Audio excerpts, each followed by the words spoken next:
So hello guys, today's GTT session.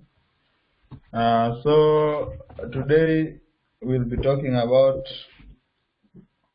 all about interviews. So before that, so maybe guys may be wondering, so what is GTT? When did GTT start? And so on. So GTT is a community. Formerly was based in Eldoret, but it has grown over time. So what we always do at GTT every is a Gift of Thursday. So we study in campus. We used to meet every Thursday, every Thursday,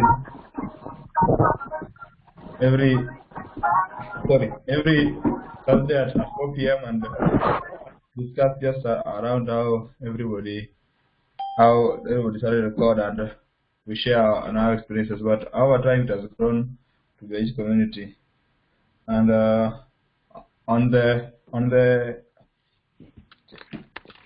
meeting link, utaona hapo there's a link you can join the GTT WhatsApp group. So what we will do on these sessions, mostly, so that's the website. We also always have a blog, droidconKe, and if you are a blogger, it's also a platform to consider. So these are all we do every Saturdays.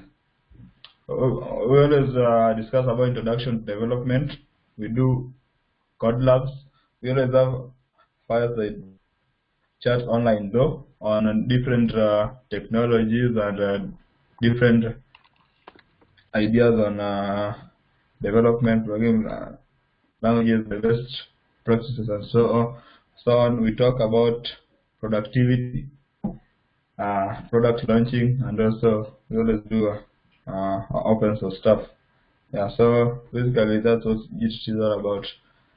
So apart from that, most members of GTT or GTT are also part of some other interesting activities, and maybe if you're joining for the first time and you're not aware, some of the stuff or activities you can also check out is Fun Friday by Podii, which will be opening tomorrow. It's bi-weekly. So if you are in the GTT group or a group where you saw this link, most definitely the other link is also be shared on that. Apart from that,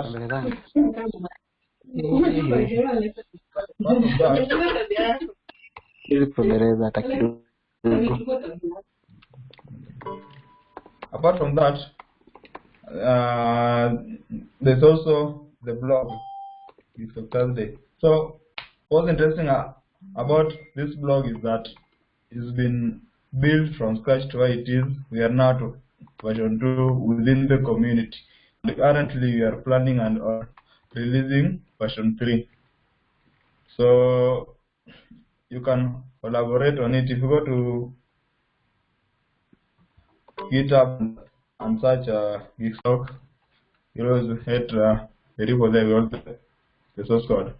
The front end is Vue.js, and the back end is Django.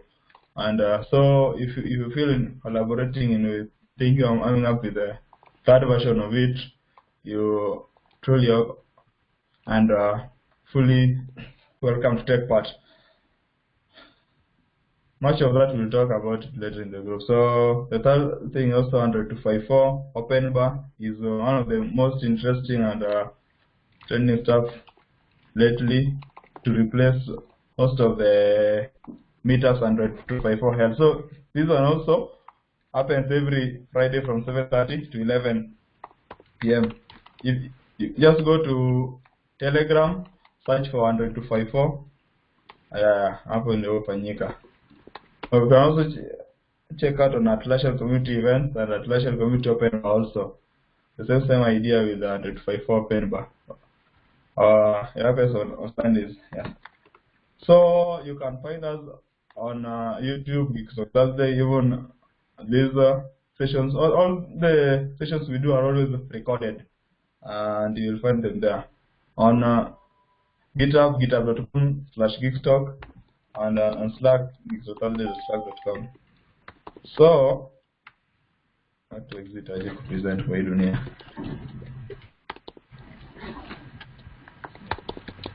Yep. So today, that was just a bit of an introduction. So today, mostly we're talking, we're just discussing all about job interviews. So as a beginner, as a developer, as a senior developer, or whatever kind of level of development you are in, at times the end goal is also to make something out of it. Either you be an entrepreneur, start a business with it, or seek for employment somewhere. In all these, you need to really know about how these interviews and tech stuff and jobs, salary, rotations and stuff go by. So maybe you're a beginner, at times you really don't know at what time do you determine that I'm really able to work. So what kind of stack do I need to choose so that I can do a particular kind of job, so all those kind of questions. So today we're having Frank Tamre. He's from 100 to 54, also organizer droidconKe, and also a developer at Snap Mobile. Can you just say hi? Someone is here. And Frank. Oh, kidogo tu aziganza. Hello? Yeah. Hello? Nakusikia. Okay, cool. So you told me to say hi. Just say hi. Yeah, joke around. So Okay, thank you. hi. Yeah. Done. So the next person is Sigu Magwa, who is lead Podii. Sigu can say hi. He's also the GDG lead GDG Kisumu. Yeah. Nisimame ama niseme tukaa nimekaa? Inua hata mkono. Ashaongea mimi sako around. So and Marvin, I think he's not yet in the call, atatujoin hapo katikati. So so what we'll be doing today, because what we'll do just I'll be throwing these questions to Sigu and Frank, and mostly will be alternating, and so if so be you feel to add a point on the other, you can always just raise and continue. So most of the focus we're going to have in this discussion. Also, I moderator. I didn't introduce myself. I'm Magak Emmanuel, a developer at AppsLab. Mostly I've been the one who runs most of the activities of GTT. Yeah. So we're going to get started. Is more of a Q&A, because the issues are going to make the subtitles of the discussion. So areas of focus. The first question I have is both for Frank and Sigu as an interviewee, because I know Frank and Sigu and having different capacities conducted interviews here and there, but I know in one or the other initially they also have been interviewed. So we're going to start from that angle, so that like we know personally you as an individual. The first question now comes: what preparations do you do before an interview? Like what do you carry? What do you read? Or how do you groom? Yeah, like that. So Frank will go first. Okay, so what you're asking is what I prepare. Okay, let me handle it this way. There is the preparation. Let me start with the last bit, the dressing part, right? And going to it. Okay, so I think the first time I was working at Intel, I dressed up with like a shirt, an official trouser with a coat. And I remember going into it, and then the lead for like Africa, she looked at me and she was wondering because she came in, she's wearing I think it was like this tops that ladies put on. It's like a vest. Dudes will understand what that is. And then she had jeans on it, and I was like, okay. She looked at me after that, like, you're Frank, like, yeah, okay. Okay, why, like, you know that look of why you dress like this, you know? And I was like, oh my God. Then I just like kept quiet. But I think like even afterwards, I've never gone for any interview. I just try and keep it as semi-casual, you know? Like I do, okay, jeans, I was told jeans is probably bad. Khakis are good.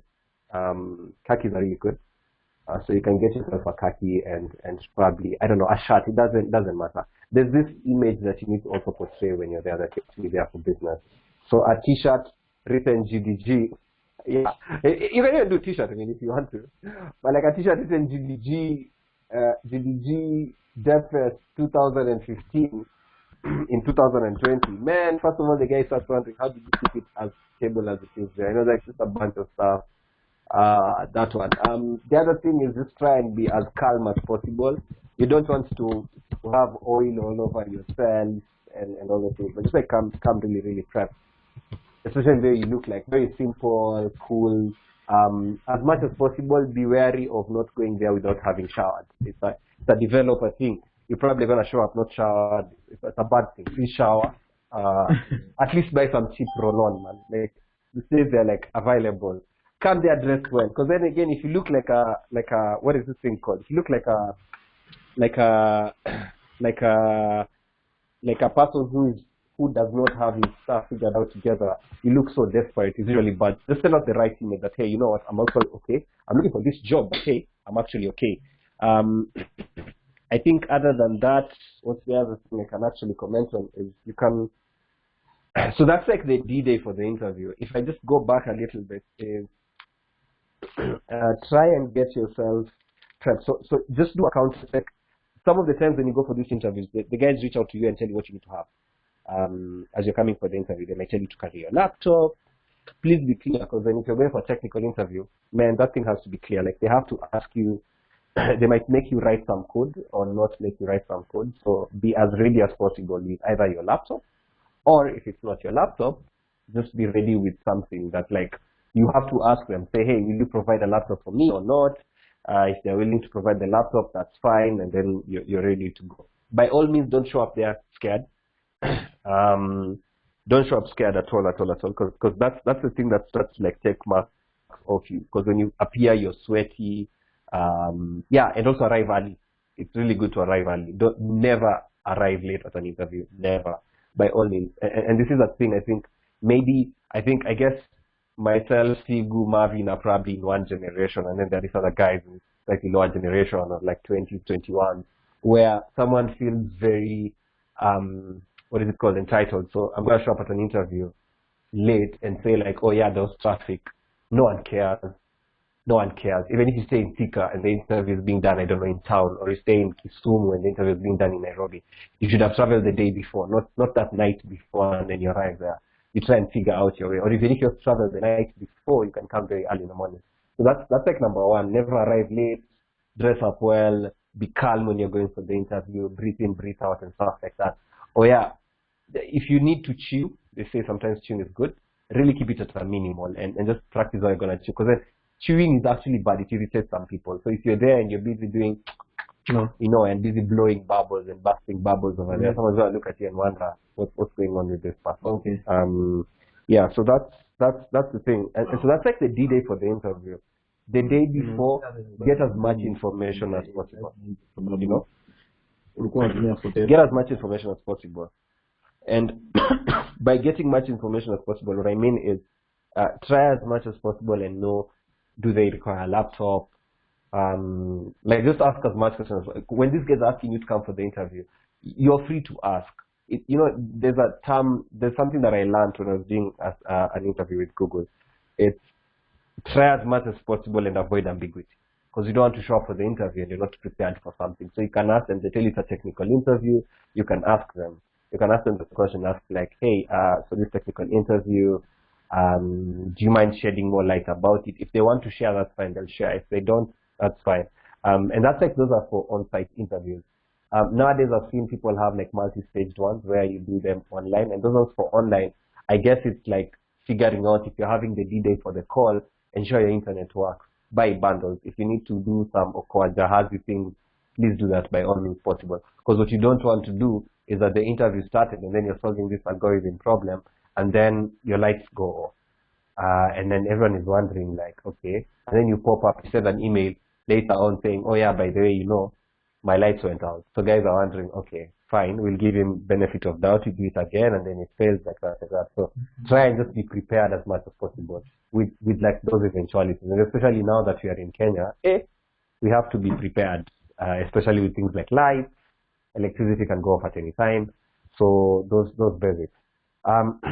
With regards to, I don't know if Manu, you also want me to cover things like preparing, like what you need to cover.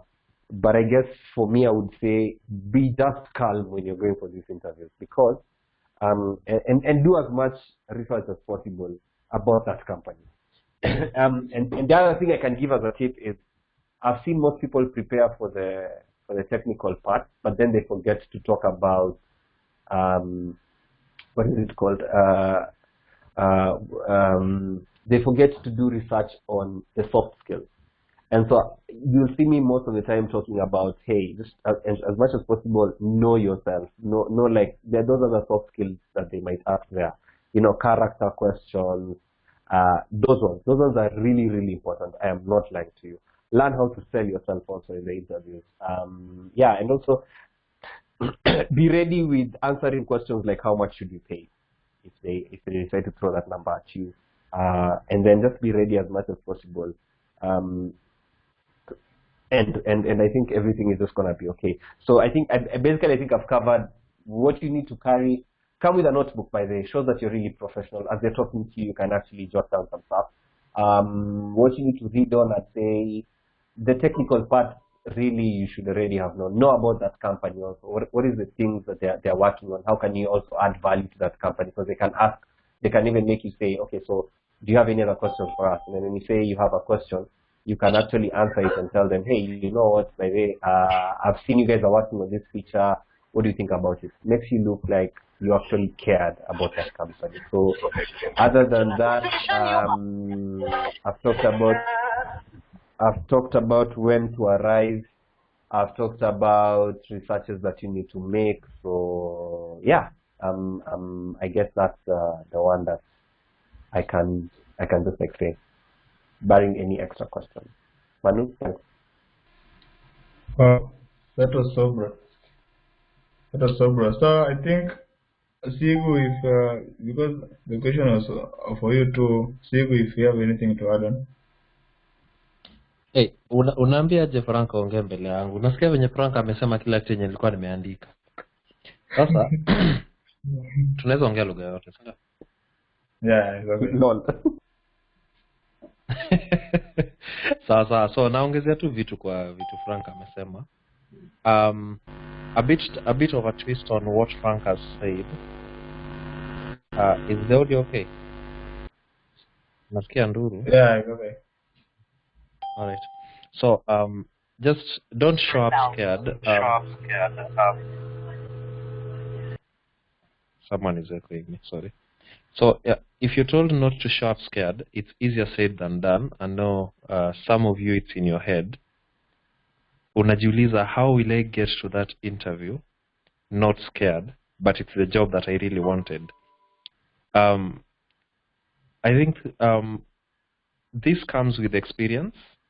The more you go for them, the less scared you are. And another not job-related interview that I went for, ilikuwa ya kutafuta visa. So when I went for the visa, nilipata watu wako huko wengi. Many people were scared because they really wanted to go. I was not scared at all because nilikuwa nasema nikienda ni sawa, nikikosa pia ni sawa. And I was not scared. Mimi nilienda huko, I was very confident because sikusema hii ndio kina determine life yangu. Nilikuwa nasema if it goes through ni sawa, if it doesn't go through ni sawa. So just look for something that makes you not scared. I really don't know what might work for you, but you can check around na uone nini inaweza fanya usiogope sana. Hata kama uko na inaitwaje stress ball ile ya kufinya finya hivi, at least uone kama utatulia. How I would dress up, that depends on where the interview is. If you have to show up mahali wako, then recently nilikuwa Nakuru Water, nikaenda department yao ya IT, and I realized they need to have a suit full plus koti. So if that is where you're going to work, please do your prior research. Wherever it is you're going, do your prior research and dress according to how they do it. So kama ni watu wa suti, vaa hiyo suti. Nani sijui Frank, sijui kama ulikuwa, there was a time alikuwa anatupigia story venye yeye alienda kwa interview kama amevaa suti na hiyo place wasawa vangi suti, akaanza kuchekwa. So yes, umedress but umeoverdress. Ama kuna time haujavaa hiyo suti na watu hawavai suti huko, watu wanavaa suti huko. So just do a little research on how do they dress really. So the other thing is if you know someone, do a research on the salary range. Najua wase wengi wenye wametolewa job ama hawajapewa job juu they overquoted their expectations. Wengine kind of wanaweza kataliwa juu wanaquote chini sana, wanakani kama hawana value.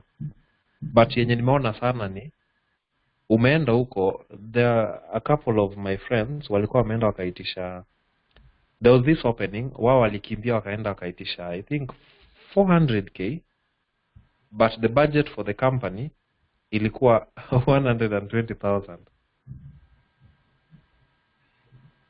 So that was too much on the higher side. Hata walishindwa kubargain with them. So later on things happened, alafu watu wakarealize, oh, this is their budget. So I guess mwenye alichukuliwa ni mwenye alienda within that particular budget. So also do that. The other thing is have an idea of what stack they use. From wherever the source you'll get the idea from.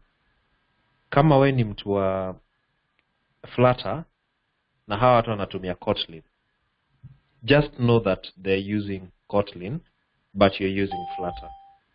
Have that idea in your mind. Be so good at your Flutter but have an idea of the Kotlin, at least ujue. Hiyo ni a day before ama okay, in your preparations. Then before you leave for your interview, tafadhali have a to-do, a list of what you need to carry. Have a list, because hiyo time wewe inafika mtu ana tense. Ukisha tense mtu sahau kila kitu. Hadi fair. So andika to-do list, tuseme kesho nahitaji kubeba laptop, nahitaji kufanya hii, nahitaji kufanya hii na hii. Have a very clear list that you need to check, so that you can tick everything off as you leave. That also really helps whenever unaenda for the interview. What else do they have here? Yep, that's it for me if you're preparing for an interview. Just make sure you stay relevant. Yeah. Oh, thank you. So yeah, those are a very good pointers from the two of you. So second question again. Marvin, by the way, welcome. You joined midway. So the next question goes to you, Marvin, because at some point you had your first job, but before that you were learning code. So at what point in life or in your journey did you realize you have that enough skill, or you're in that position that you are now confident enough to apply for a job? Like, what does it take for somebody who is learning at, like, what's the mark for them to come and they're ready for an interview or a job? Marvin.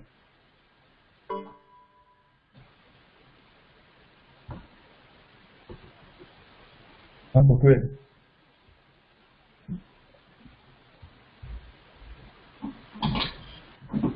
Marvin ni kama hayuko. Marvin is an MP, so he's talking to his assistants to fix the Alikuwa amejoin alikuwa okay, so Sigu, I think unaweza nini hiyo jibu hiyo. At least umeniweka mbele ya Frank sasa. Unajua Frank ataniambia kila kitu. I think Ataniibia kila kitu. Wewe acha politics. Sawa, hata niachane na hiyo politics mingi. Sasa basically unauliza if nasoma then nataka kujua if I'm ready for the job, si ndio? Yeah, sure. Hiyo kitu ni ngumu kusema ukweli. First of all, it's so hard to know. It's not obvious because of the usual problem ya kutojiamini. Hakuna mtu jiamini kwa code. Hata wasa wanaongea hapa wajiamini. Unajiaminingi when things are normal, but ukiitwa interview kubwa hiyo venye ulikuwa unajiamini na disappear. Yani just like that it just goes. So how to know when you're ready for a job? If I was taken back, I would actually do this after doing 1 or 2 apps in production. Yep. If nimesukuma 2 apps into production, hata kama mimi ndio user peke yangu and a couple of friends, I can apply for a job because I know everything from starting a project from nothing and having it in production. I might not know how to do it in a team, I might not know how to easy vitu zote, but nitaenda. So as long as I have something in production, I would go for it. Okay. Then the other thing that should not scare you, that I later on came to realize if I could scare mtu, if you are beginning, alafu usome job description, please at the back of your mind, just know that probably haijaandikwa na mwenye alikuwa anataka huyo mtu. There are some extra things that have been thrown in. As long as you know 2 or 3 of those things, don't care about the rest. Akisema siji Kubernetes, cluster, hizo nini zote, enda kwa interview na useme hizo sijui, lakini najua hii na hii. So that also itakuwa poa for me. As long as najua 2 of them, I'll feel that I'm ready for that interview. Oh, okay, awesome. So Marvin, umerudi? Yes. Yeah, so you are awake. So I think in case uko na kitu ya kualia utaongeza after umejibu swali na kuuliza next.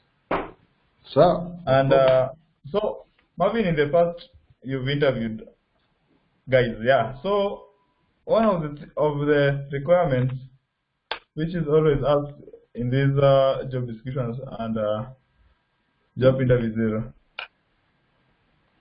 personal profile or Git profile or whatever the profile the developer has. So when you're always asking for the personal profiles or Git profiles, what are the key things you look in them? Like what are the key things they should include? That is for personal profile. And for a repo, that is to you so important that can make someone stand a chance rather than the other. I think one of the things that I look when interviewing someone is personal statement. It speaks volume. I know most of the time, people will pick very solid, good statement from internet and punch them into their CV just to describe themselves the way they are visionary and stuff. But during interview, if you ask someone, can you describe yourself, and the way they describe themselves and compared to what they wrote in their CV is totally different thing. So, there are companies which employ because they want, for example, developers or employees, and their company, that do interview because they want developers who will stay with them for a very long time. And to know who's going to stay with you for a very long time, it narrows down to the profile statement or personal statement. And another thing that I look when interviewing someone, also developer, is I don't look at their GitHub kind of history and stuff. I look into the way they write their code. If you look at how someone writes their code, you will understand if they know what they're doing, or they just pushed a number of codes to a number of repos just to have impressive GitHub or whichever repo hosting platform, just have an impressive one.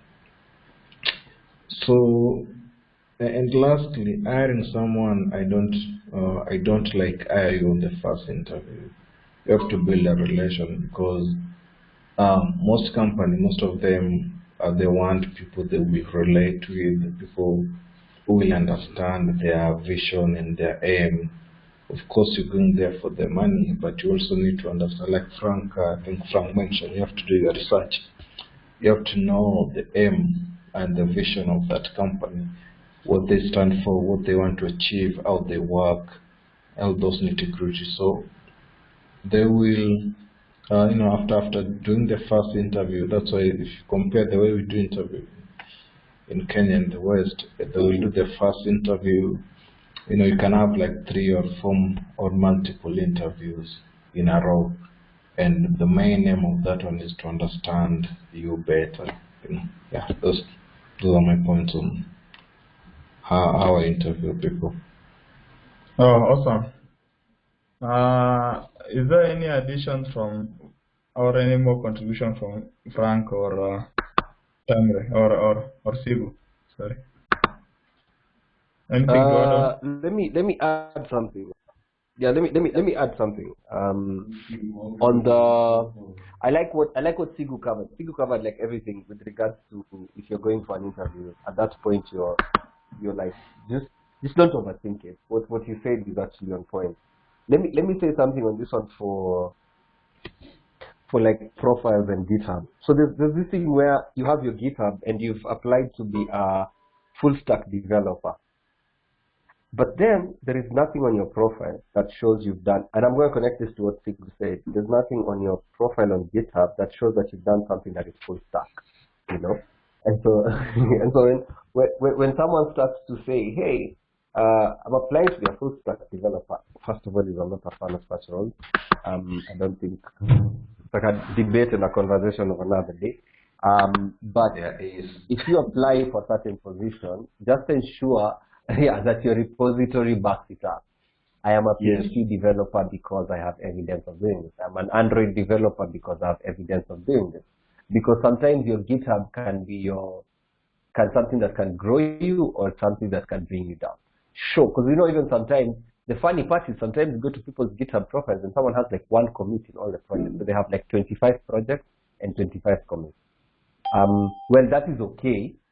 I'm not disputing that, because it shows that you have an idea of using GitHub. But like try as much as possible and make Git like a friend. And then there's the way they said about like profiles. The other bit also I'm just going to touch on it. And I know because we are in communities, people think that we are talking about communities because, because you guys are like in terms of like communities and stuff. But here's the truth. When you genuinely look at some of these things that are going on out here, I've seen countless number of people who've been hired just because they were active in the community, and then they could back it up with code that they can write. So don't be that person who decides to code in the bedroom, is not active there. Now I've seen there's like now companies are literally reaching out when you say, "Oh yeah, I'm a member of I'm an Android developer. Are you active in a community?" "Yes, I'm a member of Android 254. They just track who's the lead in this group, and then they call the guy, text the person, email the person. I've been doing that, I think, for the last, since the year began. I think this year especially it's been really active. that I get such kind of calls. When someone asks like, yeah, do you know this guy, blah blah blah, and so at that point you're thinking, I've not even heard this guy's name, So there are people who either they didn't get jobs or something like that just because like I did not know who they were and it was randomly asked at me. And then they had put their Android 254 and they said they're active members and they've actually given talks at these places. And I'm like, given a talk? Yeah, what was the title of the talk again? And and you're like, I've never had that talk there. I mean, we have our meetup page, it has all of these things there. And so I think try and interact with people. So that's what I can add, Magak. Awesome. So, Sigu. Okay, so there's something I want you to add on the same profile. Kindly talk a little about the relevance of, say, LinkedIn towards that, and also, I think you can also add on, talk a bit on cover letters and CVs. Yeah, is still about the profile still? Yeah. Okay, so easy for LinkedIn, hata mwenye ameuliza nimeona ameleft. So sijui kama atasikia. So yeah, mambo ya LinkedIn, I've seen easy practical examples of how I've seen LinkedIn work. Majority of those who reach out through LinkedIn are recruiters. If I'm lying, mniambie. But mostly when you reach out ni recruiters. Wanaangalia LinkedIn, wanaona, huyu anakaa poa. Anakaa anajua kitu anafanya, then they reach out, they tell you there's an opportunity. Another thing about LinkedIn, not everyone uses it. So we as devs tunakuanga torn between how do I put my dev profile on LinkedIn, at the same time I'm updating my GitHub, at the same time I'm supposed to have a cover letter, and at the same time I'm supposed to have a CV. Easy vitu zote. What is the most relevant one? What I would actually do is, not all code is free and open source. So if you can't really use GitHub as your CV and cover letter, then you can use LinkedIn, because maybe your projects ziko private ama unawakia kampuni ingine. So tumia a professional one like LinkedIn kusema a brief of how you've been working. If you're managing teams, use LinkedIn. Ni poa sana za kusema, I'm working at this place, my responsibilities are the following. That's a high level description of you, which is good enough for other people. A technical interview is probably going to replace the missing GitHub. Because if your company kila kitu ni private, then the only way they can see your code from what they saw on LinkedIn ni kukuambia mpea program pamoja, ama they give you a challenge and you give them a solution to that particular challenge. So you don't have to be everywhere. Choose where you are. Alafu useme, if I'm on LinkedIn, create a very good profile on LinkedIn. Don't forget, LinkedIn is a high level. Haina details za commits na nini na nini. Inakwambia tu your responsibilities. You can do blogs on LinkedIn or on Medium. Link them back to this other place. Blogs also show that you are qualified. Because if you can blog about it, then you understand it. It's that simple. Unless you had someone to do it for you. But if ni ulifanya, you're qualified in that particular domain. You asked me to talk about the cover letter. Cover letters, a cover letter is a summary of your life. A summary of your life in relevance to that particular company. Not to every company. To that company. So if that company likes people who overwork, who work beyond limits, who work beyond time, then your cover letter needs to indicate that you like working after hours, if that is what they want, and you really like it. If you have a company that likes life balance, work-life balance, then cover letter yako, it's not that you lie, but at least andika cover letter inaingiana na vitu wanataka, if you're comfortable with that. Juu kuna kampuni zu work Monday to Thursday, wengine wana work Monday to Friday, wengine hawajali hata kama ni Saturday ama Sunday. They will call you at hata saizi utapata kuna mtu drop out juu amepikiwa simu.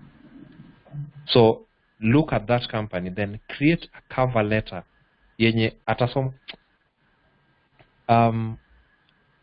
If unataka mtu aingie box, whichever the type of box, then there are those words that you need to use ndio wa smile na waingie your box. That should be your cover letter.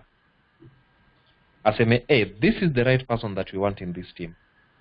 Huyu inakaa tutaingiana sana. That should be reflected in your cover letter. That's it for me. Oh, awesome. So we go to the next. So this is before all of you just give it under Marvin. Oh, chatuone. Sigu taki Frank aende kwanza. So Frank will go first on this. So and it's interesting since Frank and Marvin and Sigu are all here. So it's about having a degree or a master's or not having any in job interviews. Does it give an individual advantage, or are there situations or conditions where such candidates have an advantage over the others? Okay. So since you said I go first, let me go first. I'll be very, very, very like, I guess maybe opinionated or not. Depends on how you'll pick my tone on this one. So here's the thing. If you're in school right now, please stay in school and finish. I've paused so that people take it in. If you're in school right now, stay there and finish. And this is me who has dropped out. Now, that is not to say that if you had dropped out because of specific reasons that, oh, your chances are lower. Now, if you apply for the top big 5, big 7, and then like even most of the companies that are remote, they will literally tell you a degree is not a must. They say equivalent of, degree or equivalent of. Now, what the equivalent of means is that one thing people have never known about people who drop out is you have to work 100 times harder than the guy with a degree. Now, here's me who's gotten into tech, who did not even start, I never set foot in any computer science class. And so what happens is, I have to work 100 times harder than the guy with a degree in IT or in tech. Now, that being said, if you ever want to get a visa outside and work outside, the truth is, these people will evaluate you based on your skills. Now, they'll want to look, are there any professionals? To get that visa work permit, especially, that you have they have a stupid checklist, I'll tell you that. Not that I've ever applied for anyway at Unicaqua rejected, but they have these things that they want to prove. Do they have this? Do you have this? Do you have that? And most of them is just for it. That being said, what we need to do is the guys who are in school and you have that chance, please don't go and study and then you get your master's or a PhD and then you become this idiot. I'll use that word, idiot, because that's what you will be, who starts to say, if you don't have a degree, that means you don't know IT or you can't build an app. That's bullshit.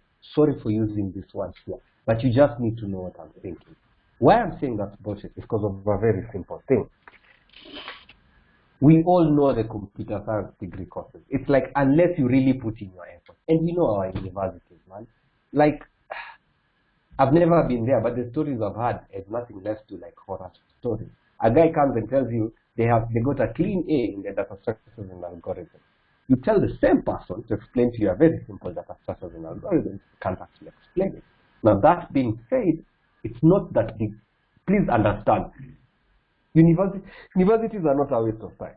Because I've actually set foot there and I've stayed there like 4 years or something, 5 I think, because 1 year we were striking, But I'll tell you the truth, universities are not a waste of time. And the reason why I'll say universities are not a waste of time is because there are so many other essential skills that you learn there. So this thing where you're busy BSing or dropping words and saying, oh, degrees are useless, blah, blah, blah, going to university, it's like it's a lie. It teaches you so many other things that you actually don't learn in any other setting. So that's number one. So do you stand a better chance at an interview? When it comes to actually writing that code, once both of you are in it, there are usually some small margins. So unless you have a person in a panel, and I'll say why it matters. If you have a person in the panel who is in the soft skills HR places, they will obviously be looking at people with degrees because that's how they're wired to be. Because they have this vendetta probably against guys who didn't go to uni, and they're thinking, when this guy is going to come and trash the 4 years I spent in uni, or 5 years, or 7 years, or whatever. So that's the other thing.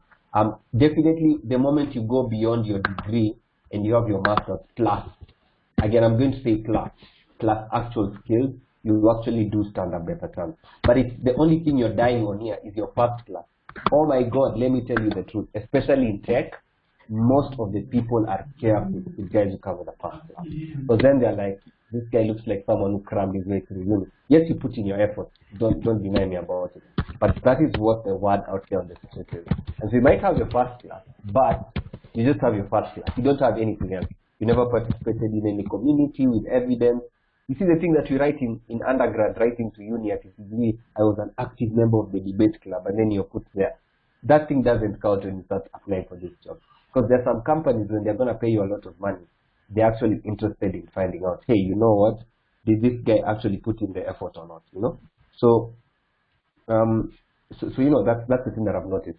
And so with regards to those degrees or like things, let them not actually scare you. So that's actually the truth. Let them not actually scare you. Now, the next thing is, once you're in it, now that you do not have your degree, the people without degrees, the ones who dropped out, the ones who are like, I don't know, whether you're on a break and you don't have a degree, blah, blah, blah. Let that not also scare you. What you need to just show is, as Sigu said, just have 2. He said 2. I usually go for 5. But 2 is also okay. Apply and ask, hey, by the way, I'm looking for a position to do this, this, and this, and then that's it. If they tell you to come for that interview, don't go there scared. Because I've seen people who you go for an interview and it's like you've been rained on. You're like, I keep chicken, so I know how a chicken looks like once it's rained on. You look like a rained on chicken. Come on, man. You have dignity. Because if I hear you talking and complaining out there, you'll be like, oh, you know, this person showed me a lot of madharau, hana heshima kwangu, blah, blah, blah. Well, that's how you believe, carry yourself with that dignity and confidence. Because that interview is actually a con. I'll tell you the truth. Here's a secret that most people don't even know. When I was at Intel, my boss kept on thinking I had a master's or a PhD in computer science. And I kept on reminding her, I was like, by the way, you know, I don't have a degree. And she would introduce me and say, you know, and say like, yeah, so this is one of our very brilliant young engineers. He actually has his PhD or his master's. It's not that she was trying to cover me up. No. It's like she kept on wondering, like, how is it possible you can't do that? And that's what I mean by you need to push yourself even harder. So I don't think you stand up that much of a bet. Do you stand a better chance at interviews?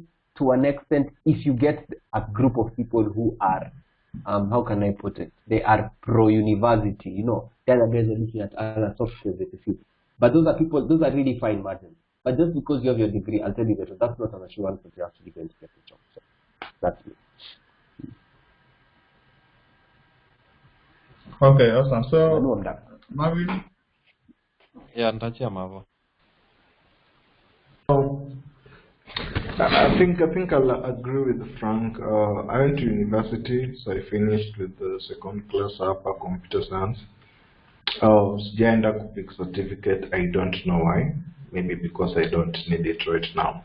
But I really appreciate that I went to school and I finished my education. And when we usually have the conversation around tech and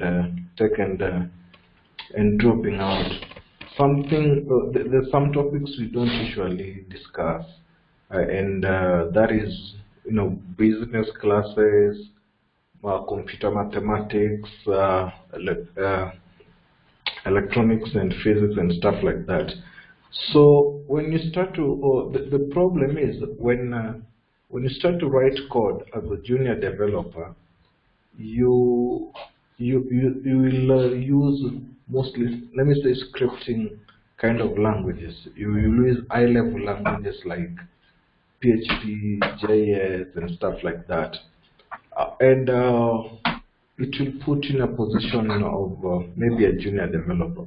Now, as you advance, as you gain more knowledge, as you tackle different kind of problems and bugs that requires you to understand the component and how computers work and stuff like that, that is the moment you realize you really don't know much about computers and stuff and code work. You only know how to write code with high-level languages.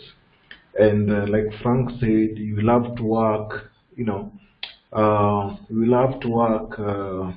extra as compared to someone who went to university, because at least we're gonna clue what is going on or what's happening.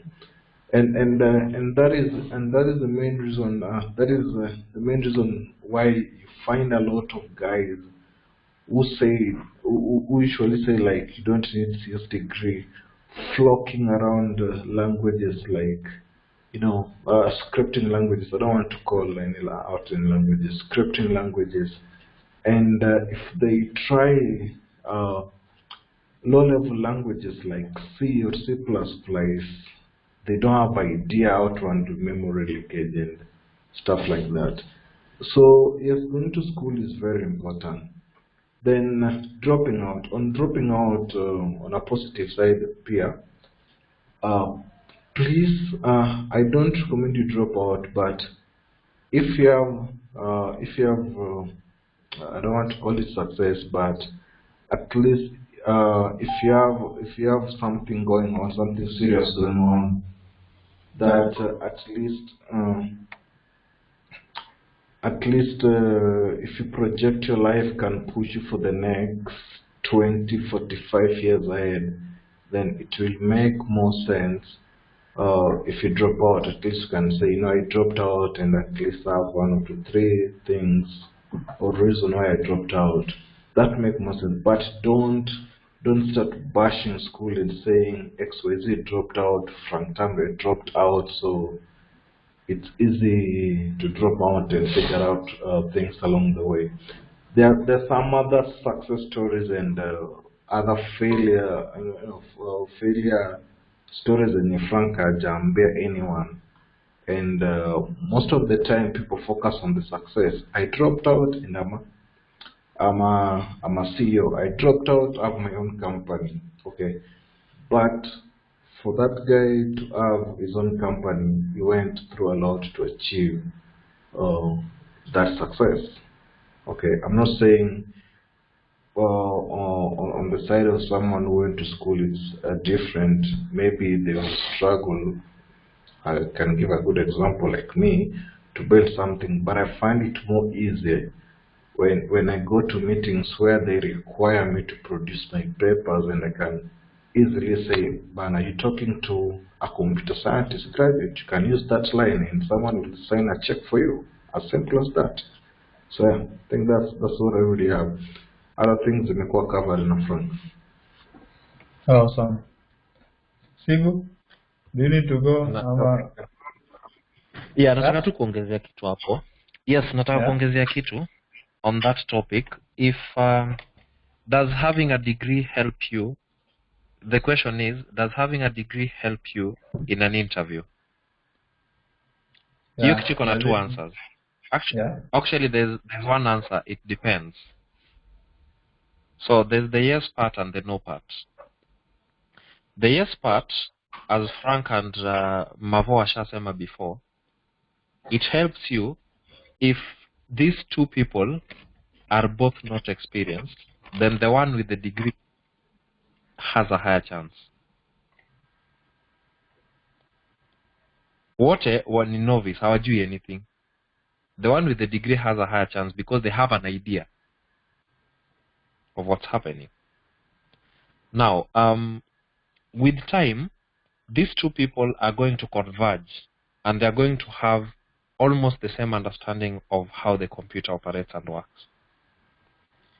My degree that I went through, yenye nilifanya, it has been of help to me to date. I can comfortably spin up a server and do things inside it because I was at the university, not because I was taught in class. tulikuwa tunafanya hizo vitu as classmates. Si tulikuwa tunajibamba na Ubuntu, we were just doing things. Tulikuwa tunafurahia tu kuona terminal, play around with the terminal, andika commands, unawasha kompyuta yako na hakuna GUI na unaweka music through the terminal. All that stuff later on I realize it's a system administrator. Oh, it's how a VPS works. I'm pretty sure I would not have gotten the same experience if I didn't go to the university, because ningekuwa na hustle hapa nje in a different perspective. So right now I can manage a server because nearly get friends in the university who are interested in doing Linux. After that, ndio nikaingia story ya kucode. So there is the coincidental part where you get a group of people who are thinking about the same thing at the university level. So inaweza kukupatia a boost. Now, if you are not at the university and you cannot get to the university, it does not mean that you cannot be as good as that other person. As Frank said again, you just have to work a little bit harder than this other person. Just a little bit harder. Just be consistent. Push on it. Ifanye tu. Push on it. Yeye pia akifanya huko, because in the university si hiyo kitu peke yake ndo anafanya. Out wanapenda movies. Wanapenda kwenda out. Yani there's just so much going on at the university. Wewe mwenye uko nje hauzifanyi sana. So continue pushing, endelea kuzisoma. Continue learning code, endelea kusoma tu computer nini, RAM inawakaje, hizi vitu zote. You will be okay. So there are the two sides. Just like the rest have said. Nilikuwa tunaongezea hiyo. Awesome. So still on you, Sigu. I want you to answer this. So assume for someone who has never worked somewhere, who has never worked initially, or maybe the time they worked, say, a few months, and they are applying to a job which requires, say, 3 years experience, 4 years experience. So is experience years enough to make someone go to apply for a job, or maybe if they apply, stand a chance to losing it? All right. I'll answer this with an example. This is an edge case, probably. I don't know. So there was this student tulikuwa tunamfunza last year. So we were supposed to train them for 3 months. Tulikuwa tumemtrain, tukapata na mashida za rent. Ilikuwa the other year, not last year. Tulikuwa na mashida mingi, so alisoma longer than she was supposed to. But before she finished the academy training, alikuwa na psych mob, so she would just go out and apply for jobs. Hata bila kutuambia. Now, this lady, somehow, she applied for a job that needed experience years and years. She'd never done anything before. Nothing. Hakuwa amefanya hata anything up to production. The only production alikuwa amefanya ni kupush vitu tu hii hero kenye watu tunatumia. But she applied. Akaitwa interview ya kwanza. She didn't know anything. Actually, alianguka interview. Alipewa technical interview, alianguka flat. After kupewa interview akaanguka, alikuwa ameambiwa alikuwa ameandika technical, akaianguka kabisa. But those guys got back to her wakamwambia, ulikuwa last kwa technical interview. But we noticed you looked like you someone who is understanding what she is doing, rather than copy pasting things from Stack Overflow and the likes. So what we're going to do, we are going to give you a second chance. Let's move this to the next level. Is it possible that we have the next level interview with you? Soft skills, akasema, mimi nimekuwa nikicode for this number of months. This is what I know, this is what I don't know. Kind of alias to the end. So she got that job. That's an edge case scenario of, yes, you can get a job even with little experience, as long as you have the confidence to know what you know and what you don't know. So, back to what you asked. Is it possible for you to apply for a more qualified job than what you have? Yes, it is. Apply for that job. It is not you to determine whether you're qualified or not. It is them. Wapatie hiyo kazi. Wewe usiogope. Apply tu. Acha wao wata decide kama uko qualified or not. Usiwahi qualify for a job. Tuma application. That's it for me. Awesome. I think jibu ilikuwa mzuri sana. So Marvin, on you now. Marvin, and this question I really wanted to ask Marvin this.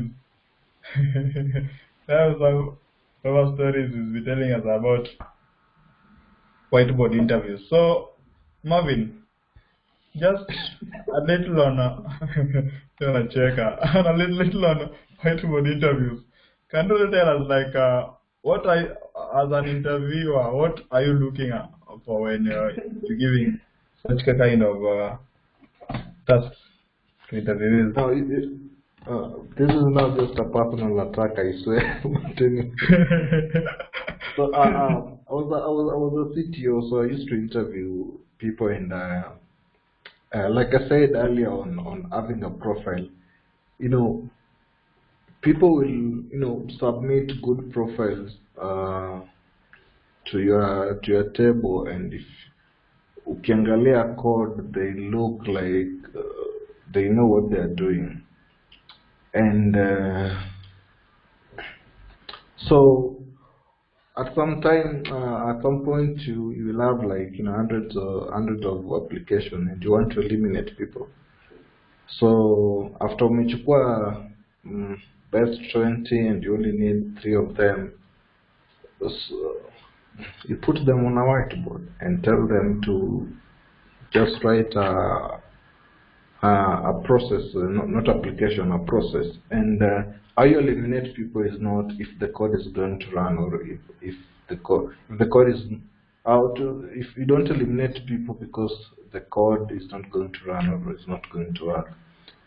But when ukiwekwa kwa whiteboard, what interviewer usually look at is your thought process, how you structure your application, and the flow of the application, and how you call your function, and to know if you really understand the language you applied for. So I know there are auto-completion with the IDE and all those kind of stuff, but again, it's narrowed down. Do you really understand the fundamentals of that language? And trust you me, leo achana tu na kompyuta yako, take a white paper and try to write a simple program, like a shop list, for instance, where you have items in a shop, and you want to pick some of the items and pay and check out, pay for them. You will realize that you rely so much on IDE and to an extent where you don't know or understand the fundamentals of your primary language. So I used to use whiteboard to get the best people who understand the fundamentals. But again, if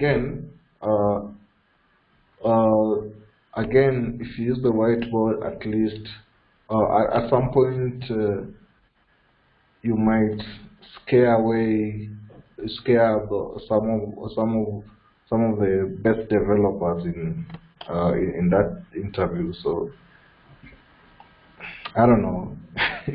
But for instance, if you have to interact with the developer for like 2-3 months and understand the developer at least for a while. Like Sigu said, there's some people who cannot write on a whiteboard, but they're willing to learn. So I learned my mistake, and let me just say, it was a way to impress my boss by that time. So then I can't do it. I can't tell someone to write code on a whiteboard. Yeah, that's pretty much. Oh. Okay. Ni kama kutakuwa na any addition from Sigu or Frank. What was the next question? Before uende kwa hiyo Magak, before uende kwa the next one. Hello? Yeah? Sigu, Kuna just kingine connect. mimi Just do it. I think I can talk after, yeah. Alright, so hata naisema tu haraka haraka. There's something I normally insist sana. Know what you don't know. Accept what you don't know. Usijifanye mjuaji. Frank, go on.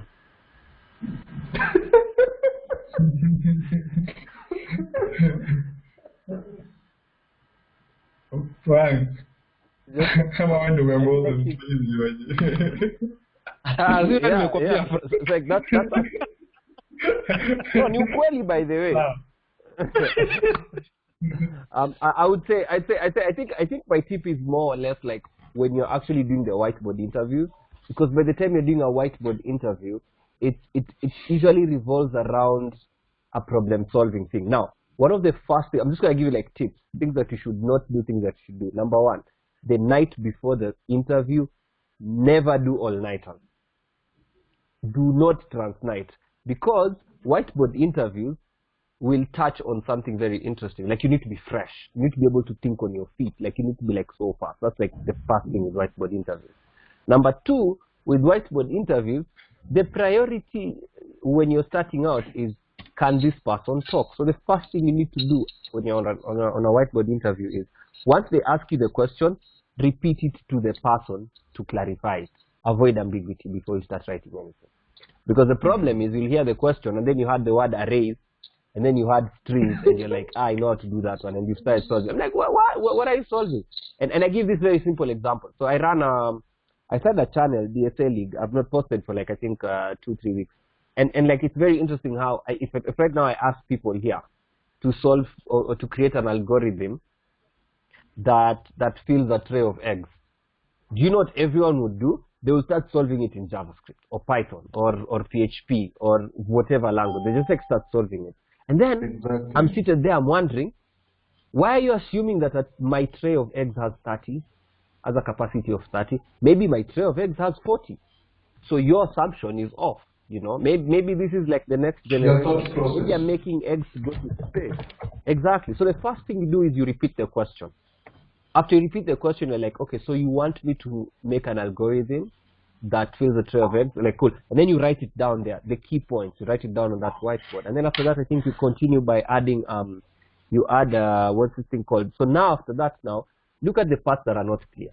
So if someone gave you, like, I have 2 strings, I have 2 strings, so I have 2 arrays, and I want you to combine them into one array. You have every right to ask. So, for example, how are the arrays arranged? Like, you know, you said array is descending to ascending to descending order. What is the order?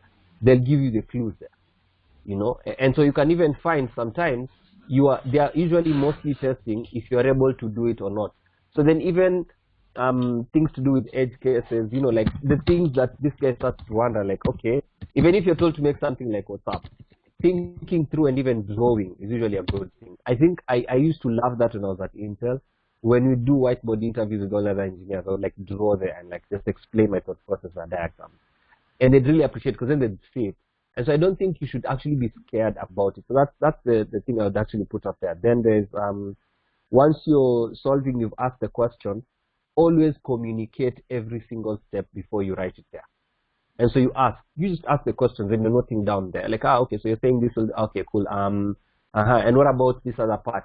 You're actually asking those questions back, and you'll actually find you can get a bunch of clues from this guy. I think a case in point is I did one, it was not a whiteboard one, but it was like a Microsoft Word. And it was interesting how there's no auto-completion. Like Marvin has said, the code you write there needs to be able to compile. But before you get to that part where you're writing the actual code, the first bit is you can write out that whole problem in terms of like a pseudocode. And so I've seen, last year, I met this engineer who was like, he was really like a senior engineer, so he was hiring guys. And for him, he doesn't hire based on your ability that you know the language per se. Because for him, he's like, I can pay for you a course and you'll quickly be up to speed in the language. My problem is, I don't have enough people who can actually think through a problem, you know. So, like Sigu has talked about a server, for instance. Like, someone can't think that, hey, we have one server. What happens when this server is being hit or when this server is hacked? Where are we storing our backup ones? Do we have backup servers? That's the whole architecting bit. And so the thing that people need to realize is that more now is that we need people who can actually solve problems, people who can actually think through some of these things. And so I will really say that you need to think about your problem solving skills also as you're going there. So that's my 2 cents. Awesome. So Sigu, what are the most common mistakes you've seen devs do during an interview? Like really, and it's like most people don't realize it's a kind of a mistake.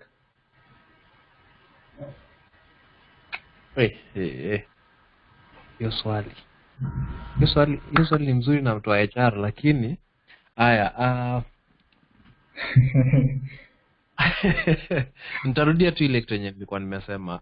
So wale wenye nimewa interview, most of the time, sometimes how we do our interviews is we give you what you're supposed to learn or what you're supposed to cover, then when you come tunakuuliza tu maswali based on that.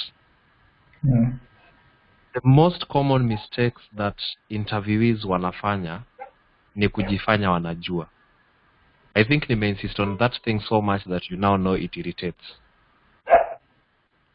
Tafadhali usijifanye unajua. Kama ujui useme hiyo sijui. Usiseme hata niko na idea. Kama uko na idea useme najua. I just remember inaweza fanya kitu kama hii, but sina information past that. Just say you don't know. The other mistake that I can infer from venye kina Frank wanasema ni kukuwa na pupa. Uko na pupa ya kujibu swali yenye bado hata hujaelewa. Msijali hizo madogi. Uko na pupa ya kujibu swali yenye hujaelewa vizuri. Uko na maswali kwa akili yako, but you're not throwing it back to that particular person. So always just throw them back. Don't think that you look like you don't know what you're saying. Moja mtu anakuanga na ile uoga, atafikiria sijui kitu nafanya. It is okay, haujui. Just ask for the clarification.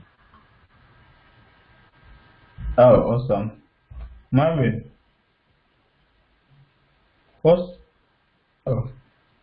Anaongea kwa langu is muted. Yeah. Yeah, okay, so I was asking on how is an individual contribution towards open source important in building their portfolio or I think personally I have a different view. I will contribute to open source, and most of the time you'll realize we're saying contribute to open source, and at some point, people start giving that pressure of at least contributing to 1 or 2 repository. Now, the best way to contribute, to start, not really, you only contribute when you have a lot of experience, because open source, you can a lot of checks, banner. People know what they're doing, so you can't just bring your BS. Then people won't take it. Now, the best way to start contributing to open source is start solving your pain.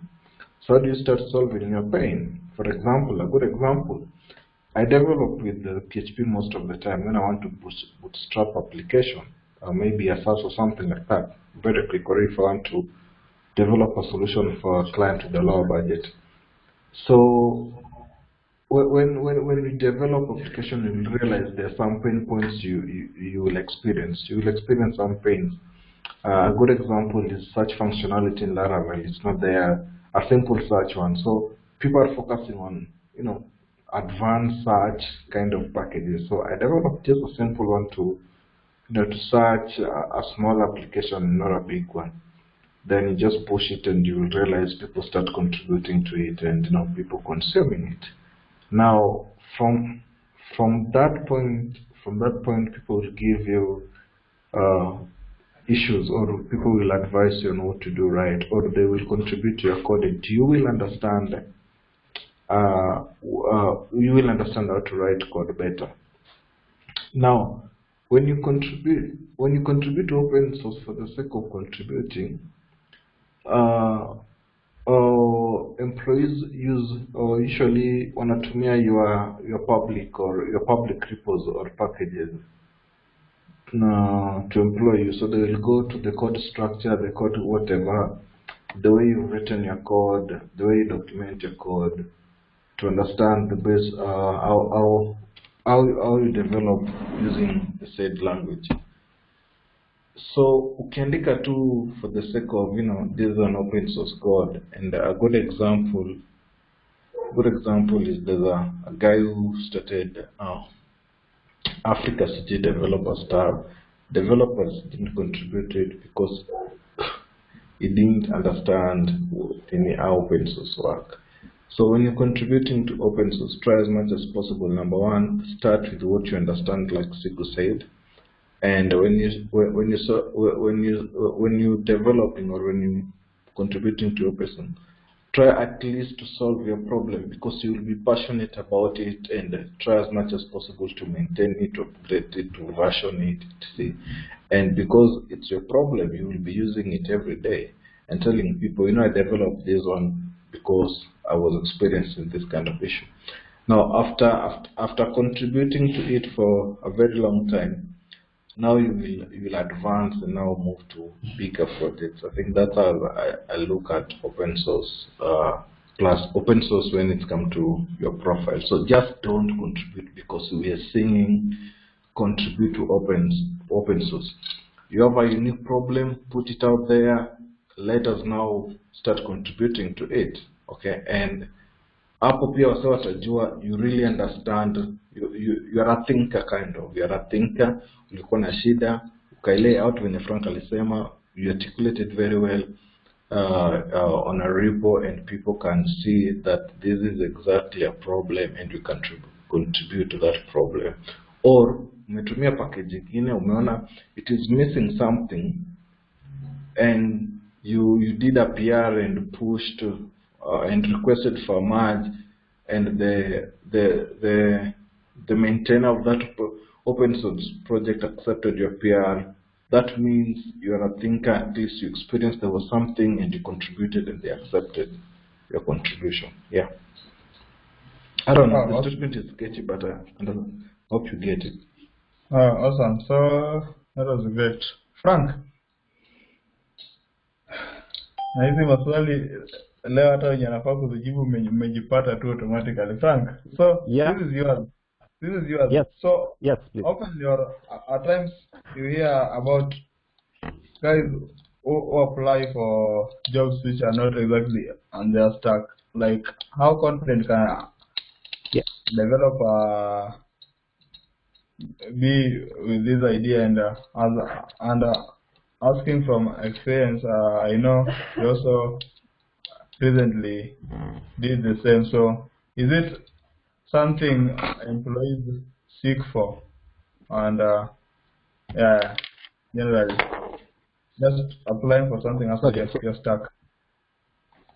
Yeah, so one is how effective is getting the result of their current tech stacks. Yeah, so that is like, and letting them learn while they're on the job. So here's where I put a caveat.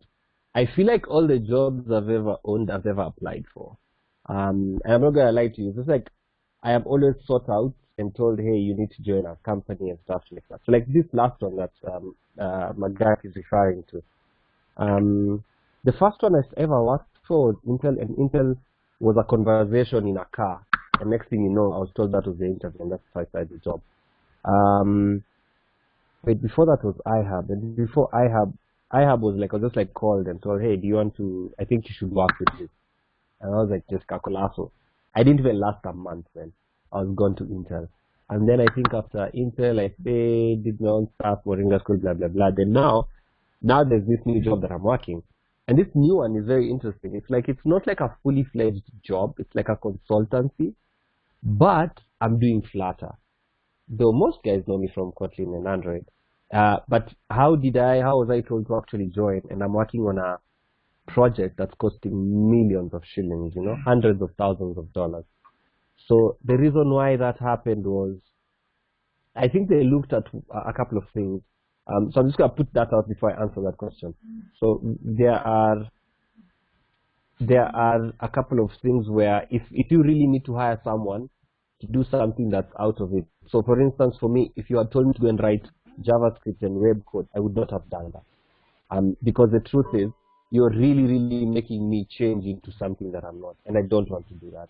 I guess even Sigu can tell you and Marvin can tell you, there's an age where we've reached where once you get that whole experience for some couple of years, you're not willing to change anymore. I think for me, the reason why I took up this role was because of two things. One, what do I stand to lose? Two is the first thing was actually I loved the team. I really loved that team. It's really an amazing team. And then the approach that they did, and someone coming to you and telling you, look, we've been tracking you for the last 2-3 years. And so we know all about you, so we just want you to join. So there's no technical interview that I was doing or anything like that. But it was really smooth flowing and straightforward like that. The guy had been tracking community contributions, then it all those things, and then we had met up a couple of times, so it was easy. But then getting people to go and change their total tech stack, I feel like two things can happen. It can either go really well or go awfully wrong. And by that I mean this. As a company, why not? Because I've seen it's like a thing. I know people are trying to save money and all those things, where you prefer, let me teach this guy who's good in web, learn JavaScript. But then the problem is, you find most companies don't have that adequate resource to sort of guide this person to be this very good web developer.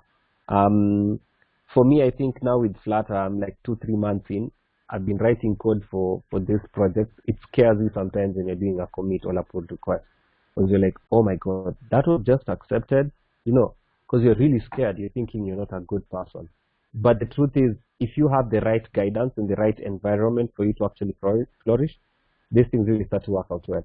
So you can actually get people out of their comfort zone, yes, but I feel like it can actually go awfully wrong for you. It's better for you, and it's a problem that we have in this side of the world, in our place here in Africa and in Kenya. This thing of a jack of all trades, they say a jack of all trades, a master of what? None. So it's better for you to say, okay, cool, I'm looking for a very good Elixir developer. Elixir, Sigu. So that guy, I know it's going to be Sigu.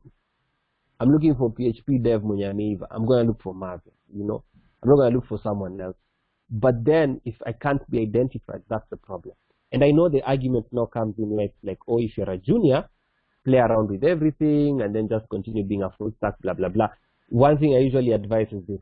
Why not play around with these things before you decide to settle on something? Take a month, play around with JS, play around with Kotlin, play around with this one. You're not wasting time, you're learning how to do this thing. But the core thing here is you learn the fundamentals of programming. What is a variable? What is this? What is this? And then now you know. Now you're like, but the web is not my thing. I gave that advice to a friend of mine, and she spent time in all of those, machine learning, AI, everything. Guess what? She came back to Android. And she was like, I'm going to focus on Android. And the amount of investment she's put in already so far, and I wouldn't say she's been even writing code for a year or something like that. And you see the investment she's put in, it's insane, because now she knows exactly what she wants, and so she's not being distracted around it. So that's my take, Mr. Magak. Yeah, awesome. So, Sigu. Kidogo Magak, nataka kusupport. So, acha nikuulize hiyo swali yako, then comment uijibu nayo. Sawa. So, the question is, hilo lizo na John Chege Jiga watauliza, how many languages as a developer should I know and be good at to stand a chance in the job market? Yeah. Wow. Okay, acha naanza na kusupport nani Frank kwanza. Hiyo story ya Frank ya at least cheza na languages kidogo, then settle mahali. That happens so that at least tujue web sawa, hii acha nifanye ama ile ingine achana nayo, but don't take too long in there. Don't take too long in there. Oh, Frank, inaitwa elixir. Sema elixir. Usianze twist hiyo nini. How many languages should I know? First of all, mimi usijaribu kunitoa elixir. For now, usijaribu kunitoa elixir. And before nilikuwa nafanya Ruby, ungejaribu kunitoa Ruby. But now that I knew Ruby, and now that I know elixir, there's differences, but the differences are not as much as trying to do Flutter, because to date, nimeshindwa kufanya Flutter.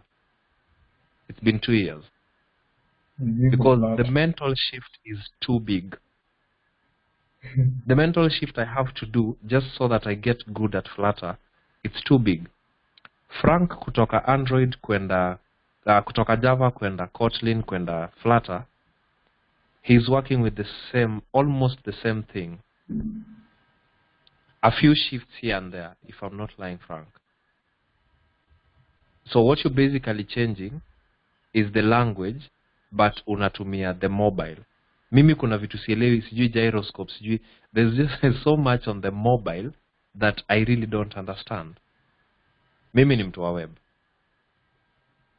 So, if mimi ni mtu wa web, it's easier for me kufanya the Ruby, kufanya the elixir. Right now, if you try to give me a job on Ruby, sitaichukua because I'll not be as productive. Unless you want someone who is not productive. So how many languages should you know? Web developers, JavaScript is a necessary devil. You don't have to be so good at it. JavaScript is a necessary devil. The next one, SQL, yeah, just as much as you have to know JavaScript, you need to know SQL for the web people. Then you need to have a backend scripting language, a backend server language.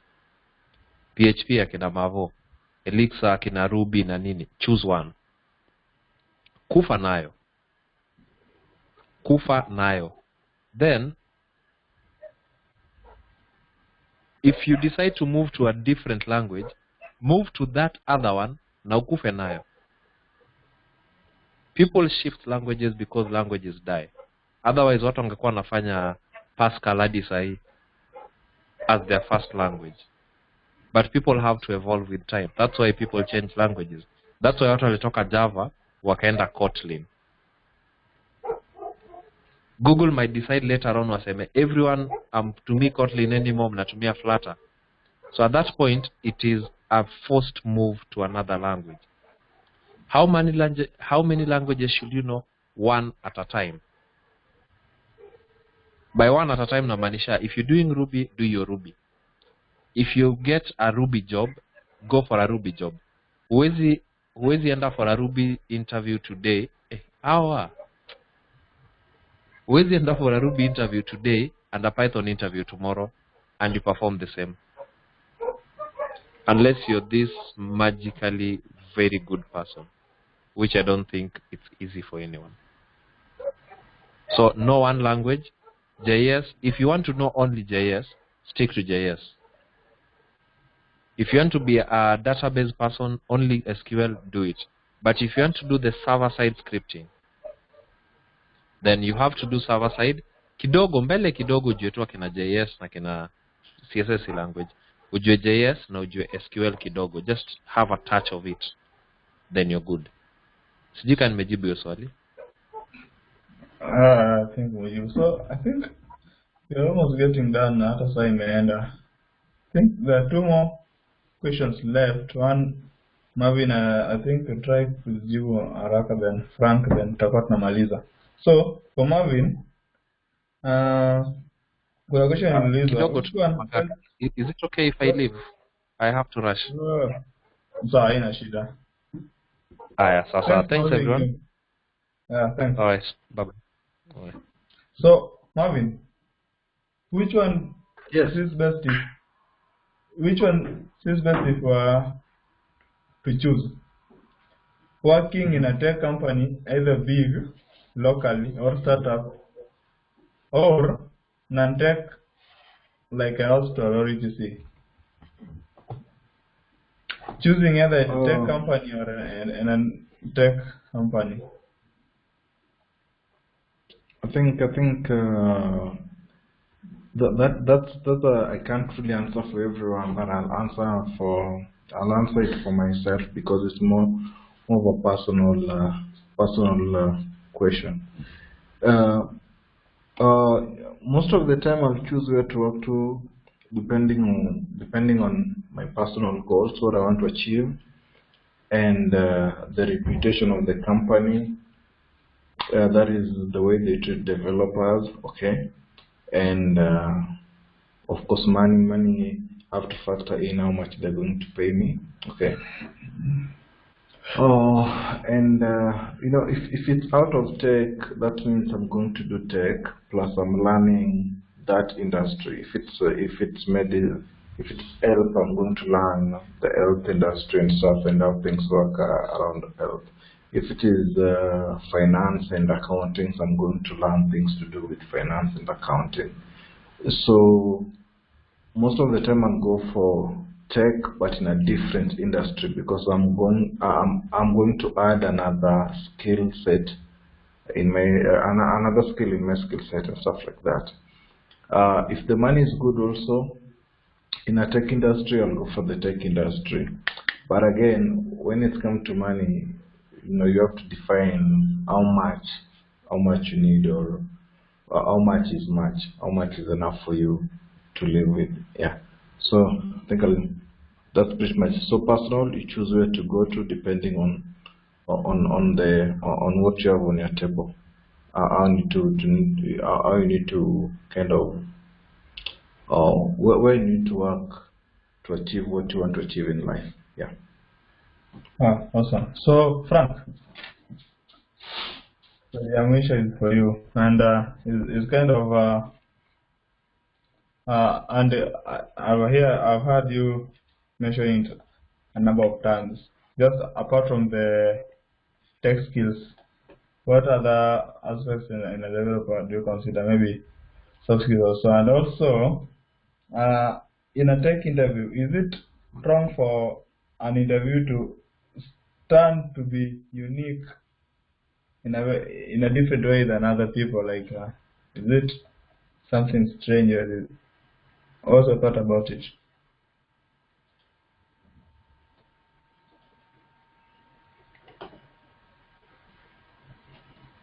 Frank, Frank.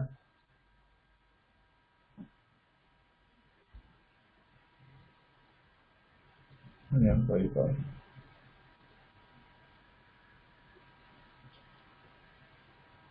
Frank ni kama yuko si Marvin.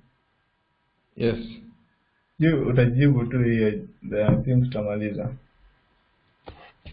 Uliza tena please.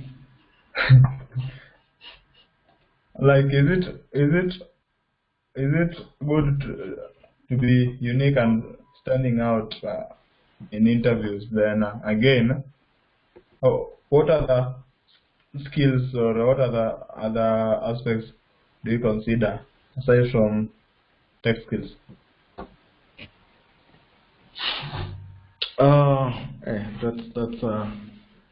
Those are very other skills that I consider that are related to tech or are not related to tech. Just something else to consider in an interview, which is not a tech skill or something related to tech. I think I won't say their circle, but how they relate with the community, what they're doing outside tech in the community, or even in the tech community. It tells you to at least kujua msee anafanya nini when it's not. Yeah, Frank, this question was for you. Apologies. Yeah, no. Apologies, man. The phone restarted, man. The phone restarted. Just when you're asking the question, I was like, what's going on now? No, so. I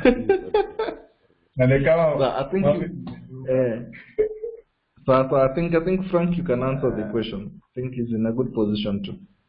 Yeah. Okay, so I think the question was, just repeat it. Was this one for to do with Aside from tech skills. just repeat it again. Sorry, So aside sorry, from tech skills. Yeah, tech skills, what are the yeah, aspects yeah, you tech want to skills. see?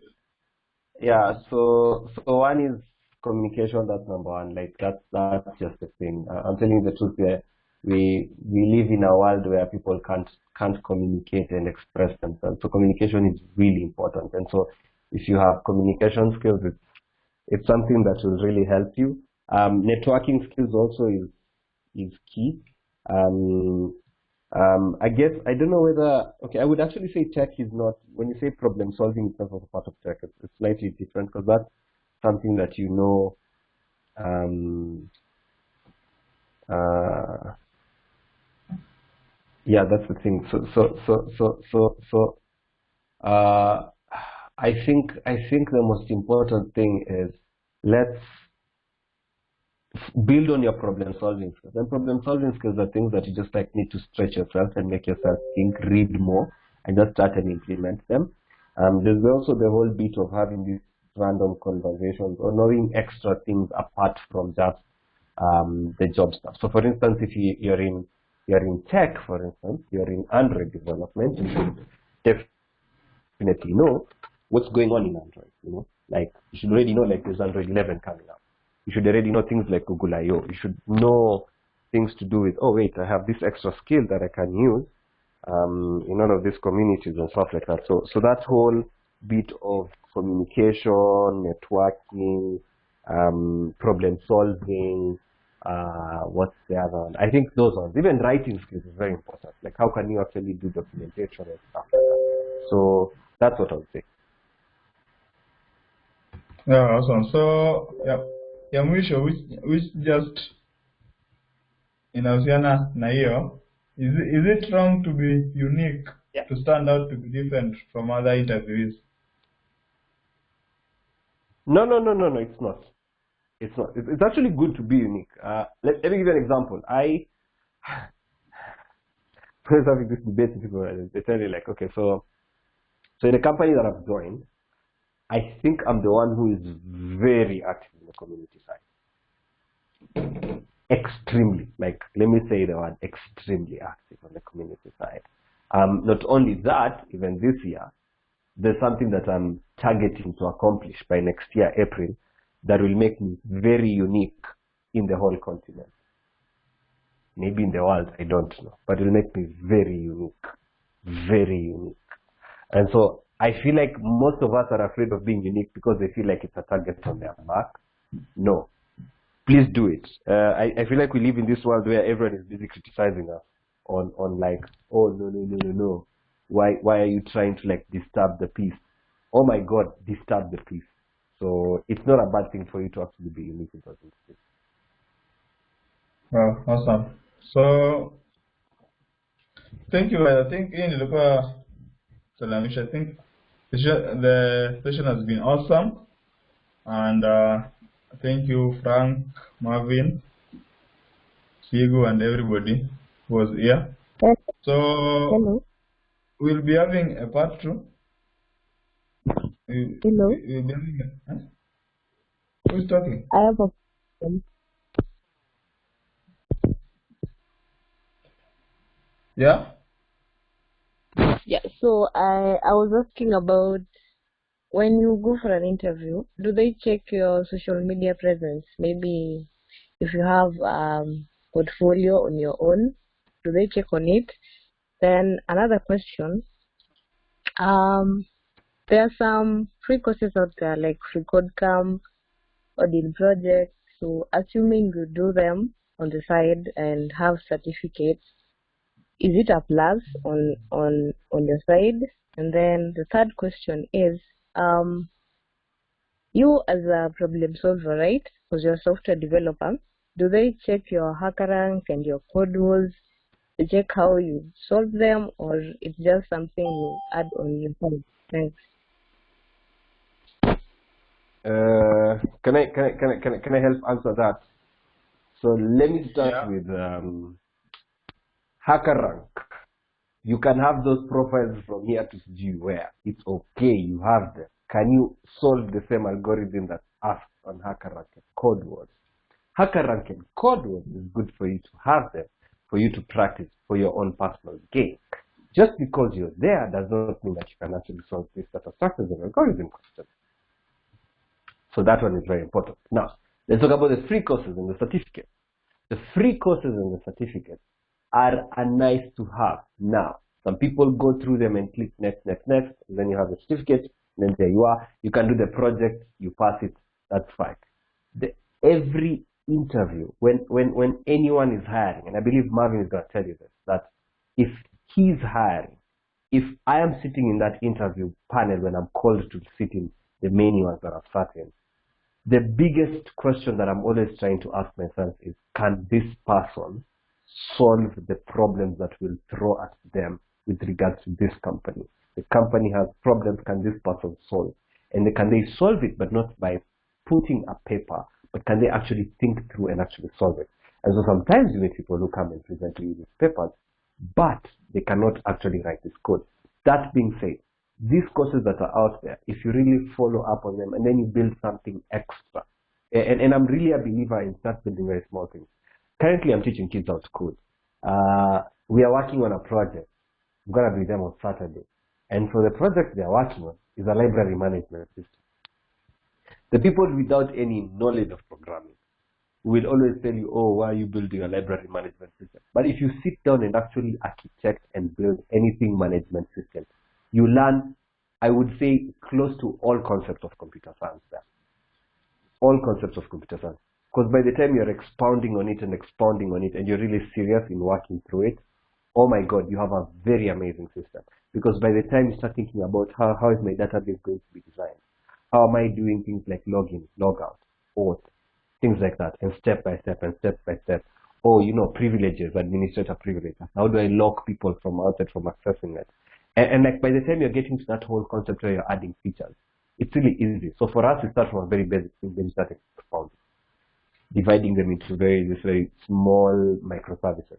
And so one thing I would say is start teaching yourself how to build very small things that you can always expand on later. And these small things don't even bother yourself. Because once you go to this interview, someone is interested in seeing that profile, the question now I'm answering now is on the profile. Does this person have a portfolio? And so sometimes if you have a very strong portfolio, and I've seen this happen a couple of times, where literally what you guys will spend doing is you'll be talking about your portfolio. So I did this game in, I think it was 2016, Bungoma Hangman. So you can search for it on YouTube and stuff. It's not on the Play Store. And so I remember during that time, there was a CEO who was a friend of mine. And so he told me, by the way, we want to build a website. There was no relationship between a website and building a game. And turns out it was not a website, it was a whole internal system that they wanted them. Guess what? They had a whole board where he was not seated in. So he just suggested and said, look, you guys could probably reach out to this guy and talk to him. Very fair process. I remember going there, he was not even inside. And I sat down. This guys never asked me about how I was there ready to solve their problem because I looked at the system they had.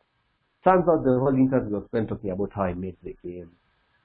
You know, how many downloads, why have I not put ads, what was I thinking when I was doing it. Next thing I know, I was not given the job. And so sometimes your profile actually shows these people, gives them that confidence that, hey, this person can actually execute it. It's even better if you even have a sample of the entire thing. And I can give you an example. You're a mobile developer, you've built Junior, you've redone it. If you apply for a job at Junior, come on. They're going to hire because then they see like, hey, wait, he did what? He did Junior, yeah. I like the way he's done that UI bit.